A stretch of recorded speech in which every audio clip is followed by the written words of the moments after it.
Hey, welcome back to You Too Near Me Not to Hear Me. This is your man Dan here on Vibe AZ 24/7. We talked about in the first part for just pretty much anybody who has a home or who has an apartment or something like that. What do you need to put in the safe? What do you need to have? Documents, things that you need to have and protected just in case something happens to you. And thinking about that as a college student, you do have most campuses do provide a safe or some kind of safety deposit box or something that is in your room that you can put your valuable things in there so that nobody messes around with it. That should probably be some of the things that you may want to put in there. You're not going to have, mortgage or lease or anything like that, unless you do. You may. But most of the stuff that's really kind of personal information, if something happens to you, somebody can get to that. Someone who's trusted to have that combination if something happens to you, that they're able to get into that information. But with it being a college student, I want to focus on that right now. I am a proud alum of Morehouse College. My original class is class of 1991. Very, very happy about entering Morehouse in the class of started in 87. Um, and but through life's little weird kind of situations. I finished in 94, but I finished. I graduated. So I'm graduating. The date is May 22nd, 1994, but I am of the class of 1991. So I'm lucky enough to have two classes that I thoroughly enjoy. And the gentlemen that I know that are in there, and the ladies over at Spelman, and folks and women over at Clark and Morris Brown, and all the other institutions. I'm glad to be a part of that in HBCUs. Something very happened during this time in August that I get a chance to get flooded with information from social media that shows, the next class is being inducted into Morehouse. And we have a lot of very sacred traditions and things that are being done for those young men who are going to my alma mater. But I really enjoy the fact of seeing them go through that transition, the same transition that I went through when I first stepped on that campus in 1987. And, you know, there's a program at Morehouse that I was told about. I want to shout out to Ilya Davis, one of the deans there, and then my guy Rupert Birdsong for letting me know about this a program called the Renaissance Program. It's one of the gentlemen of 1991 in our Facebook chat talked about this Renaissance program. And basically, the Renaissance program is an opportunity for students who are able to purchase, clothing that is appropriate for them to go on interviews, suits and stuff like that, shirts, ties, and just clothing. It's almost like our own donation program that's for the students. What I was thinking about personally was, and I didn't have any information about this program, which I'm really glad that they have it, was I have a lot of very nice suits, shirts, and ties, which I'm at this point, I don't wear them regularly, and I'm happen to be starting to look good and losing a little weight and with workout and diet changes and all that kind of stuff. But I have some things that I'm not able to wear anymore, and they're very high quality, good things that have been gently used. They're not, these zoot suits kind of stuff. And it's something that if a young man puts it on, they can look appropriate for going to a meeting or something like that. So I had this idea of wanting to find a way to have the school help me to identify students in need um, that and it was size appropriate because I am 6'5". I'm now 270 pounds, 275, 270. And um, I want to make sure that they have good clothing so that when they do have an interview or a meeting or something that happens, that they have this clothing. And on top of that, that there's a tailor who can tailor it to them.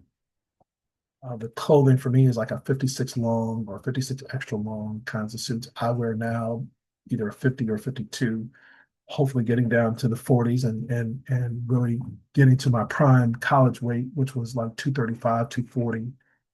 But I've got some ways to go. But in that, I wanted to be able to donate that clothing. And so one of the things that I'm thinking about with college students is that, you don't have to buy things that are off the rack. Sometimes thrifting is much better. And I think being frugal about that. I remember thrifting when I was in high school. Shout out to Kenwood Academy, class of 86. We just celebrated our 4 year. And I remember going to the resale shops and finding really great stuff, putting my style together, things that I had out. There was a Glen Plaid 3/4 lift jacket that I used to love to wear. I had a pea coat I picked up from, resale shops. And so everything didn't always have to be off the rack, but I digress. Having an opportunity to have clothing that's being donated to young men and ladies, who, those of you who are listening to your alma mater, ladies from Spelman, making sure that you're thinking about they're doing the same thing, donating to those young ladies who struggled. I remember I struggled when I was in college. Even though my parents were great at, providing a lot of things, I didn't have um, a lot of suits to wear. I had a pair of tan slacks, gray slacks, blue slacks, black slacks. I had a blazer, it was blue. I had a couple shirts and some ties. I didn't have a full plethora of clothing like I have now. I got, probably my wife will say, two closets full of stuff. It's probably three closets. I got a lot of stuff. No matter what's going on, I had that opportunity, and I didn't have that opportunity when I was in college. And I saw some stories of some young men at Morehouse who coming from humble beginnings, and yet they don't have the appropriate clothing. It really all started because of this conversation with Tuskegee and them having to enforce a dress code. And so I know a lot of people have different opinions about that, and I'll just kind of say it like this: listen, do rags and hair bonnets and pajamas and all this other stuff, that's not culture. If you think that's culture, then I want you to look back at pictures of your mothers, grandmothers, grandfathers, great grandfathers when they were all out in public. What were they wearing? If you look further back, they were wearing their best. Even if it was their work clothes, it was their best.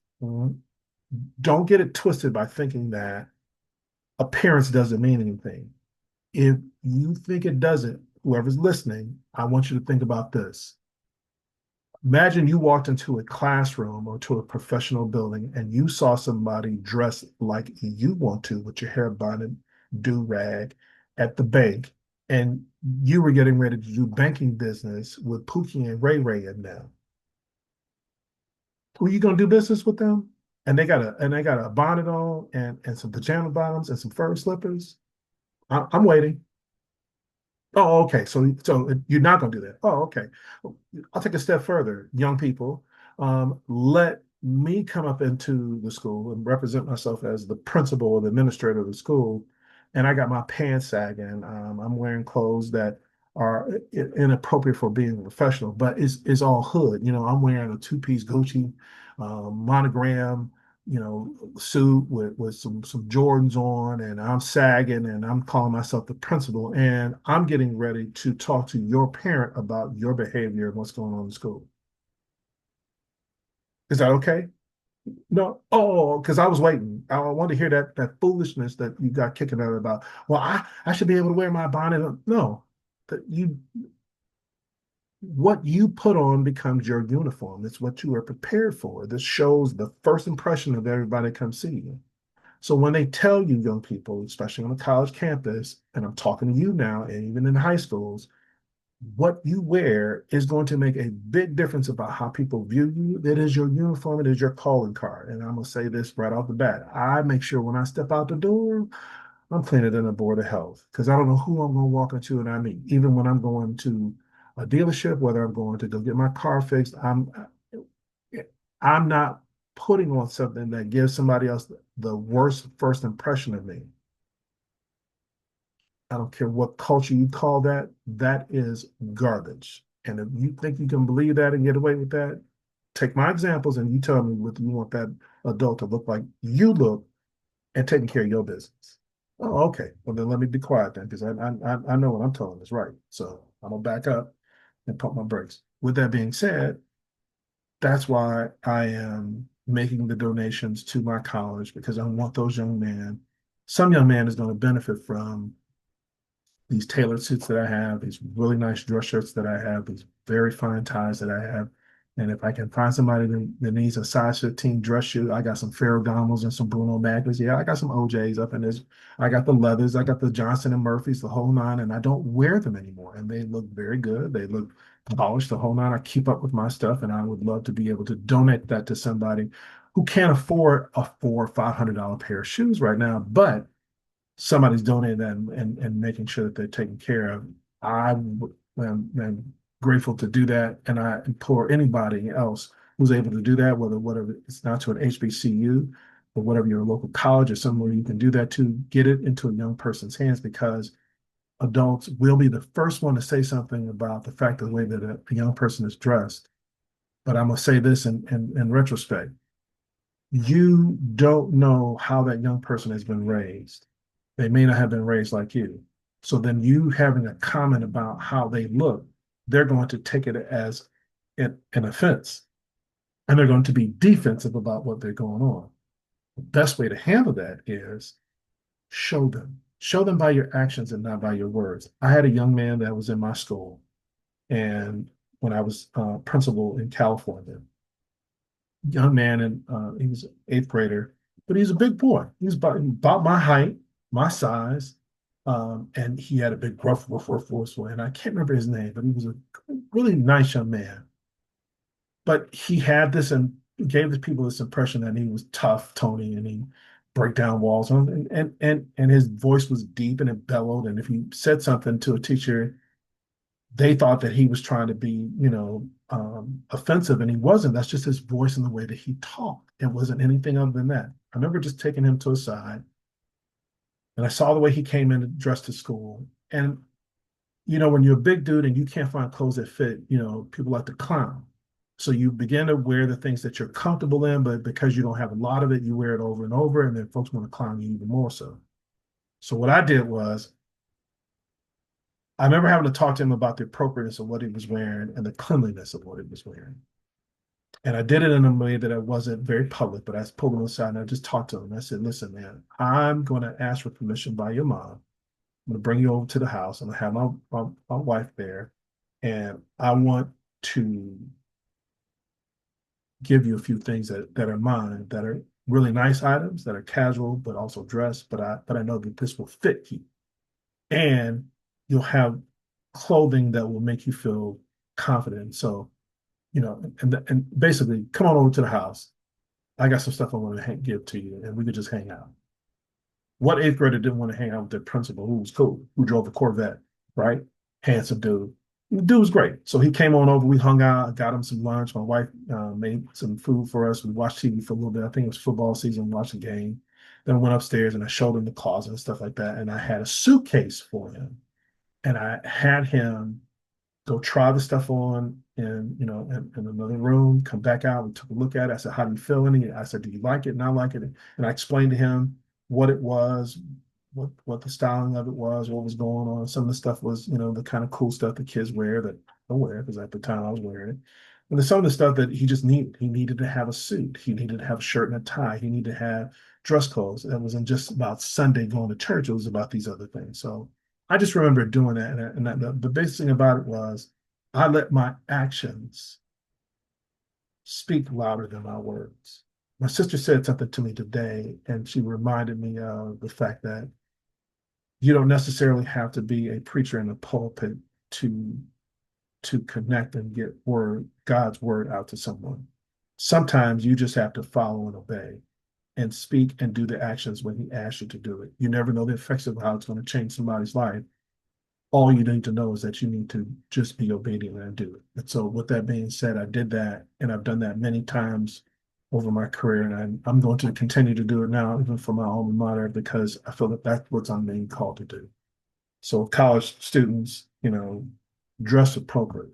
If you don't do anything other than put on your Morehouse College sweatshirt, Morehouse College sweatpants, and some tennis shoes, okay, then you're in uniform. But please do not go in there with your pants sagging. Please do not go in there with a head rag on. Please do not go in there with some pajama bottoms on.